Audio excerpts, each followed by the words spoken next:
cristianos como católicos, todos somos misioneros y la Virgen tiene un papel para todos nosotros, seamos sacerdotes o laicos, hombres o mujeres, niños o grandes, todos estamos llamados a colaborar con Jesús en la tarea de la misión. Si le decimos sí, entonces Él inmediatamente puede contar con nosotros.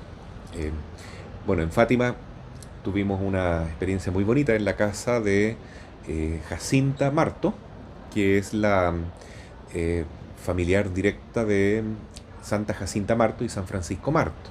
También es pariente de Santa Lucía. Luego de esa entrevista que hicimos cerca del santuario de Fátima, fuimos a caminar a la casa de Sor Lucía y también de sus primos Jacinta y Francisco, y se conserva todo igual.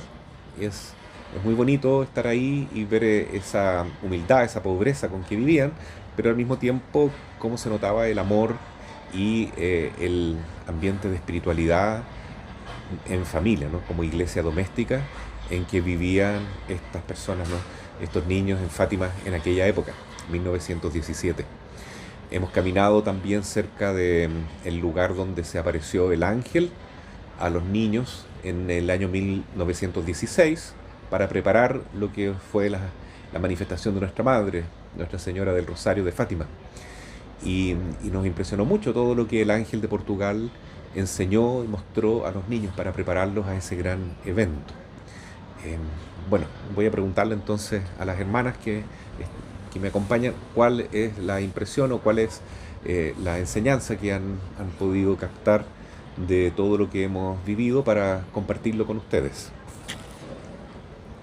¿Qué le pareció, Marcela, que el ángel de Portugal es el único ángel que es venerado por una nación hoy en día, ¿no? Porque si bien es cierto, creemos nosotros que todos los países, todas las naciones tienen un ángel, sin duda que es muy bonito que una nación entera se preocupe de venerar a sus ángeles.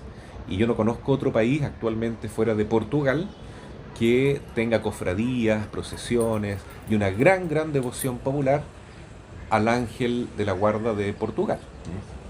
¿Qué le parece a usted esa devoción del ángel de una nación entera y en general de los ángeles que todos tenemos para nuestra guía y protección? Yo lo encuentro maravilloso porque en realidad ojalá todos los países tuviéramos esa devoción al ángel de la guarda. Y lo otro también lindo es ver esa acogida y sentimiento real por el ángel de la guarda con las personas que conversamos en Fátima. Y creo que todos recurrimos muy poco a nuestro ángel de la guarda, porque cuando uno empieza a recurrir, se nota inmediatamente la reacción del ángel, cómo nos empieza a mostrar tantos detalles en que él está con nosotros. Y si él hace eso con cada uno de nosotros, con mayor razón, en un país entero en que desgraciadamente no todos los países son totalmente católicos y ahora un poco menos, pero si se recurre con ese fervor y ese amor, el ángel obviamente va a obrar por cada país. ¿Y cuál fue el mensaje concretamente que le dio el ángel María Fania, usted recuerda, a los pastorcitos? Le enseñó la oración, que para mí eso es lo más importante. Yo creo, adoro, espero y os amo.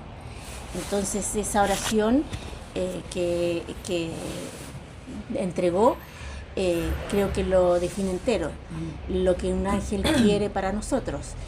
Porque no solamente yo creo, espero, adoro y os amo, sino que además por aquellos que no creen, adoran o aman.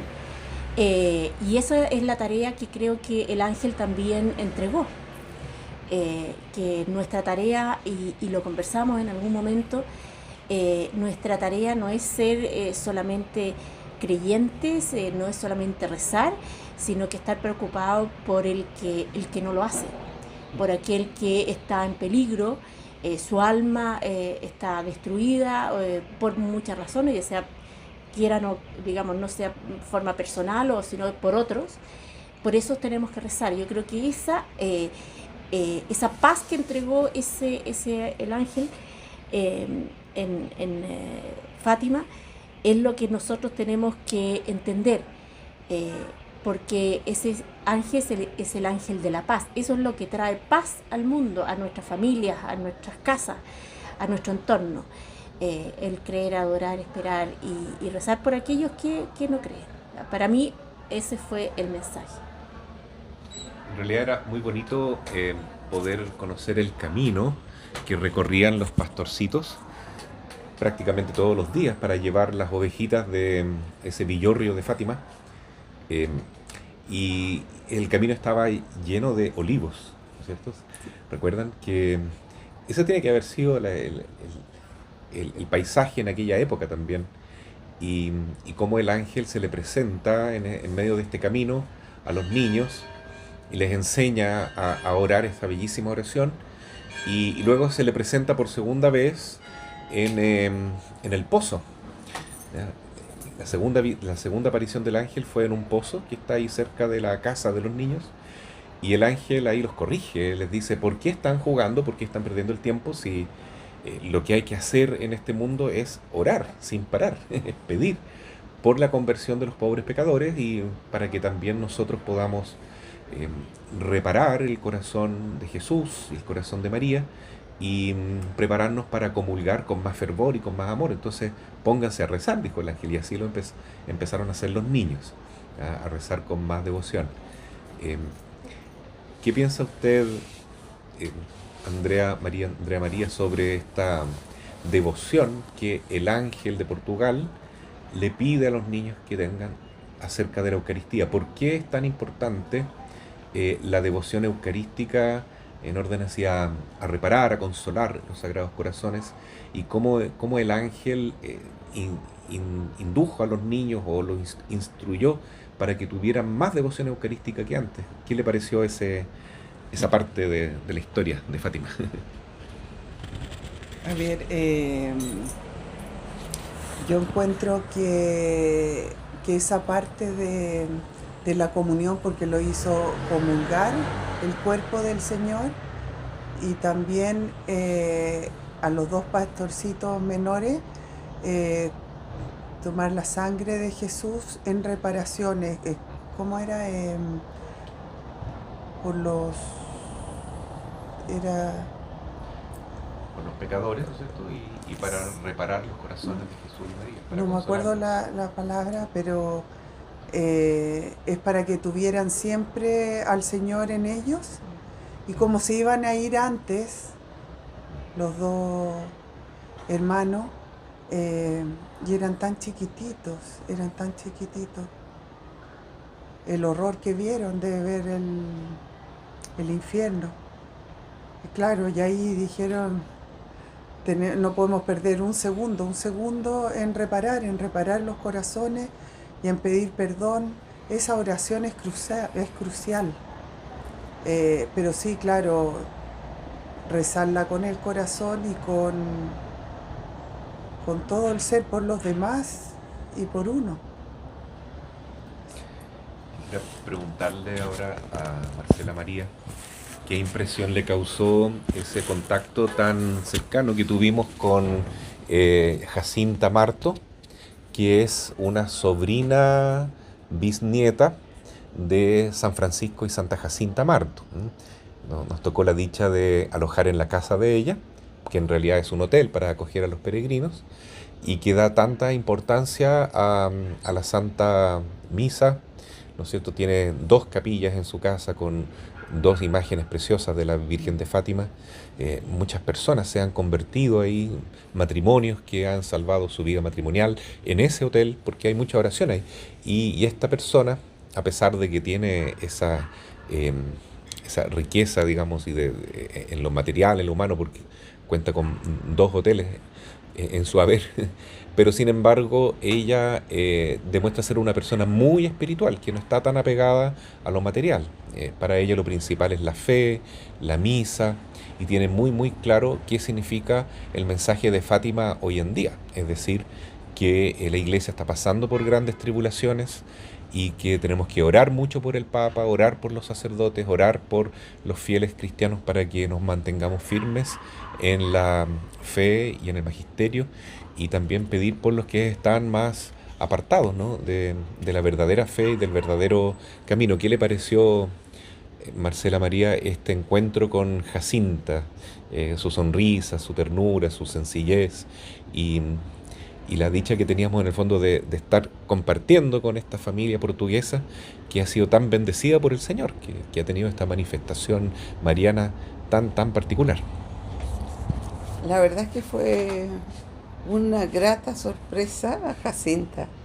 Es chiquitita físicamente, muy amorosa, muy humilde y me impactó mucho cuando ella contó que quería tener muchos hijos y el Señor le dijo que al final que estos hijos iban a ser espirituales y ella y su marido lo tomaron muy bien y empezaron a acoger a todos los peregrinos como hijos y sobre todo a los grupos de oración que van a sus hoteles y hay un crecimiento espiritual, como dijo el padre, en estos grupos y milagros también.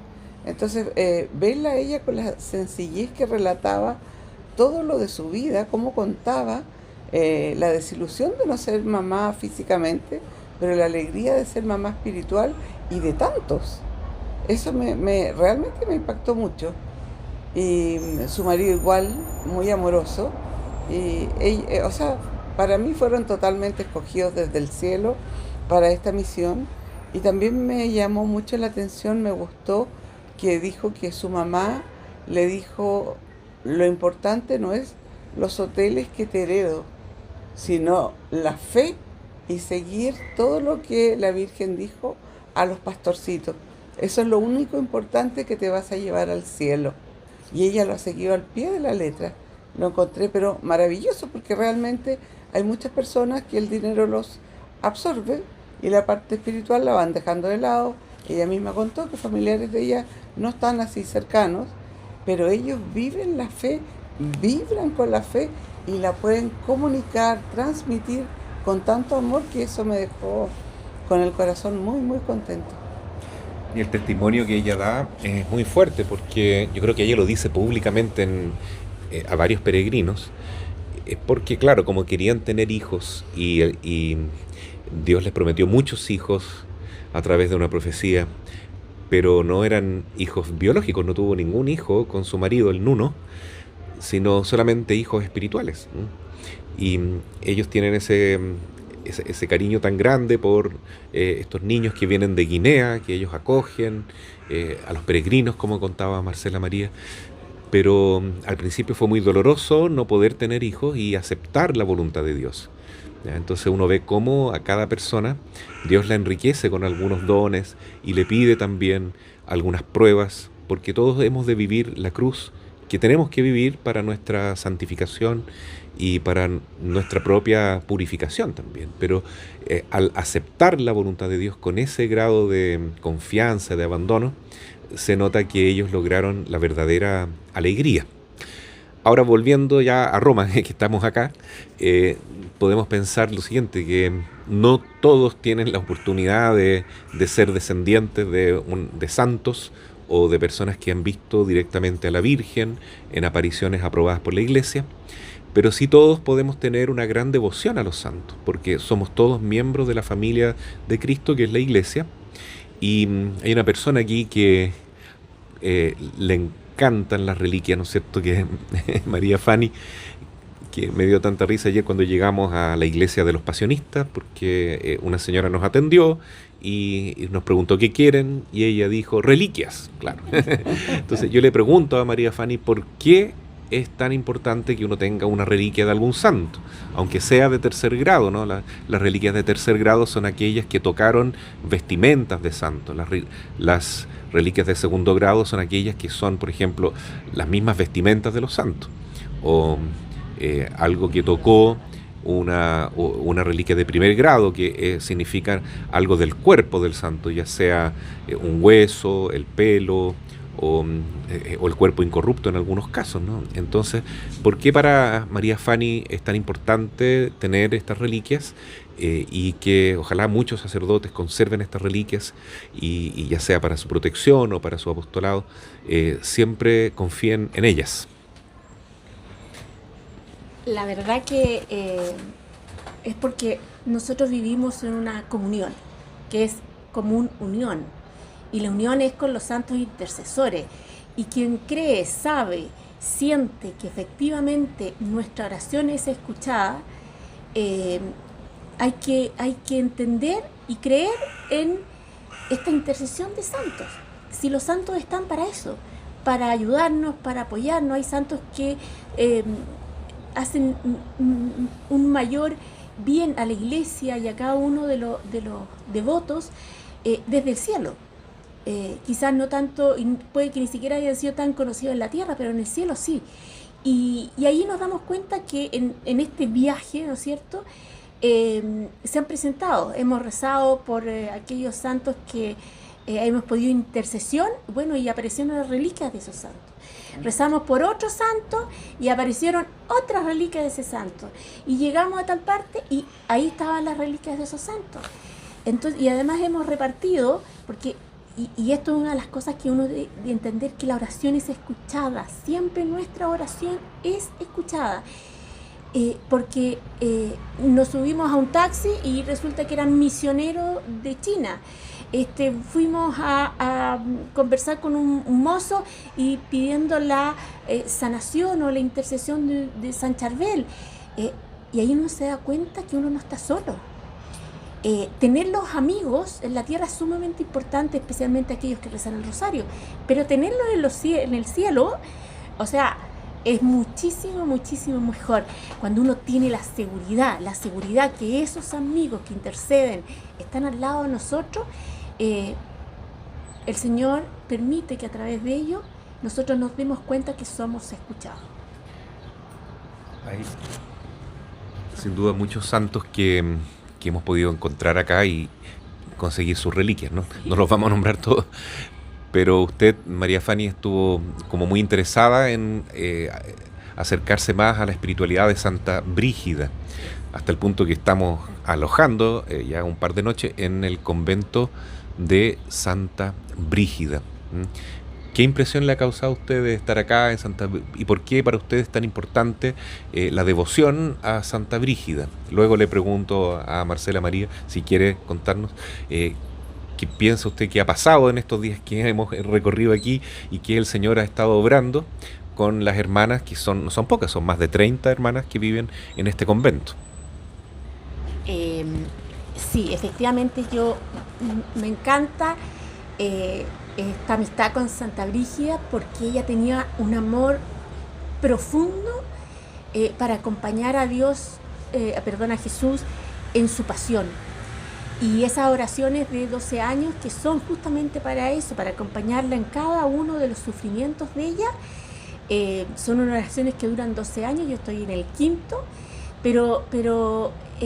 y eso va significando que a través de todos nuestros pecados, a través de todos nuestros dolores, nosotros los vamos ofreciendo para haber ayudado en una gotita en alguna de esas estaciones que él sufrió, con una sola gota, en esa pasión. Y eso es lo que me encantaba de Santa Brígida, de que hay que hacerlo, hay que acompañar al Señor en su pasión. No solamente hay que pedir y pedir y pedir, que eso es muy buena para pedir, pero hay que acompañarlo en dar esa gotita, que es lo único que uno puede dar, acompañarlo con oración en esos momentos.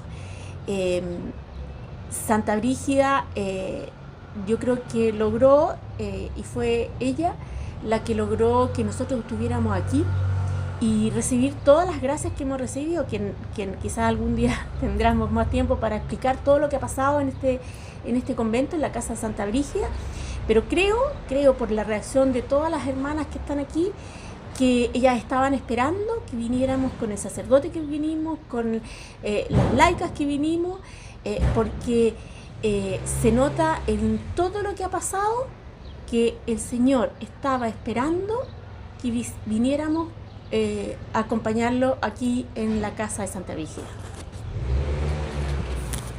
Como dice María Fanny, no solo las hermanas, sino también el Señor y la Virgen a lo mejor esperaban que viniéramos a este convento, y puede ser que hayan sido las almas del purgatorio de algunas hermanas que vivieron en este convento, que necesitaban una oración más especial, porque estaba todo cerrado, ¿no es cierto? No había ningún cupo para venir en esta fecha, y parece que las almas también interceden cuando se necesita una ayuda mutua, ¿no es cierto? Ellas por nosotros y nosotros por ellas. ¿Está de acuerdo usted, Marcela María? Totalmente de acuerdo. El Señor permite que a veces se me acerquen almas del purgatorio, y cuando estábamos aquí decíamos, esto es un milagro, porque como dice el Padre, no había cupo, el hotel estaba lleno, no había ninguna posibilidad hasta que nos pusimos a rezar, y milagrosamente en el mismo día se abrieron los cupos. Y al llegar acá, me pasó que se aparece un alma del purgatorio y me dice: necesitamos que el Padre celebre la Santa Misa pidiendo nuestra liberación. Y dice, somos muchas. A mí me causó muchísima impresión, y fui a hablar con el Padre, porque no es fácil, tampoco me iba a dirigir a ninguna hermana, más corresponde con el Padre. Y el Padre ofreció la misa, y fue muy bonito porque las hermanas se emocionaron mucho. Ellas no esperaban esto, y el Padre, al celebrar la misa, dijo por todas las almas de este convento que están en el purgatorio. Y ahí nos dimos cuenta que ellas fueron también abriendo todas las puertas para que pudiéramos llegar y tuvieran esta liberación. Y esta mañana aparece otra alma y me dice: yo no pude salir, necesito la Santa Misa de hoy. Pero no se dio la oportunidad de conversar con el Padre a solas un rato, y cuando empieza la Santa Misa, yo le decía: Señor, que el Padre, por favor, pida de nuevo por las almas, porque esta alma tiene que salir y nosotros nos vamos. Y el Padre pidió justamente por las almas que quedaban sin salir. Y ahí me tocó ver a esta alma subir, y están muy agradecidas y muy, muy contentas. Así es que ha sido un regalo del cielo. Hemos vivido puros milagros de amor del Señor y la Santísima Virgen, pero realmente puros milagros. También puedo contar como testimonio que, bueno, al llegar acá, las hermanas que se caracterizan por su acogida a los peregrinos nos trataron muy bien, pero era un trato más bien serio y formal. Y a lo largo de estos días nos hemos encontrado con una relación mucho más amistosa, más fraterna.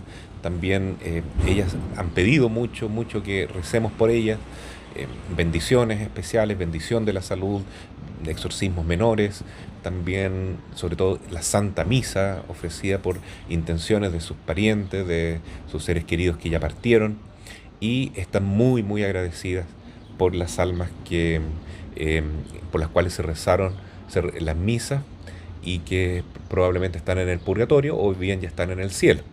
Marcela dice que subieron, y entonces eso puede ser la alegría que yo experimenté también en la mañana cuando desperté con el canto de las hermanas que estaban en la liturgia de las horas, en laudes, y en mi corazón sentí que las almas que fueron al cielo recién están cantando con ellas. Entonces es tan bonito vivir esa experiencia, ¿no?, de la comunión, de santidad que se va dando cuando nos abrimos a la fe, a la oración, a esa paz que solamente el Señor nos puede dar, y que nos hace sentir esa unidad, ¿no? A pesar de que hablamos idiomas tan distintos. Aquí hablan en idioma de la India, en idioma de Italia, en inglés, en todos los idiomas, pero de alguna manera nos entendemos, y es el lenguaje del amor en el fondo el que nos une. Y ya para ir terminando, bueno, les cuento que ahora nos vamos a preparar para tomar un taxi, ir al aeropuerto, como les contaba al inicio, y nos vamos a Medjugorje. Le voy a pedir a la Andrea María que nos cuente qué espera ella de Medjugorje, porque creo que esta es su segunda o tercera visita, ¿no? Y en esta oportunidad, ¿qué va a pasar en Medjugorje? ¿Qué espera usted que ocurra? ¿Y qué caracteriza a Medjugorje? Es distinto a otros santuarios, ¿no? Porque saber que la Virgen se está manifestando todos los días, que se está presentando físicamente y se manifiesta a estos niños, a estos que ya no son niños, ¿no? Pero son personas adultas con corazón de niño, ¿no? ¿Qué expectativa tiene usted para Medjugorje? La expectativa, bueno, que nos va a recibir la madre, no tengo la menor duda, con los brazos abiertos y un clima, bueno, el clima que nos ha estado siguiendo para todos lados con sol, no, ni calor ni frío, espectacular, o sea, no, ni que hubiera, no sé, el Señor nomás. Y el clima de sentir ese amor, llegar allá y sentir en el aire, en la gente, en el caminar, en el silencio, el amor de la Virgen y subir el cerro donde se apareció la Virgen. Es muy lindo porque uno sube rezando. Es que es todo, es un todo, la iglesia, el Cristo, vamos a ir a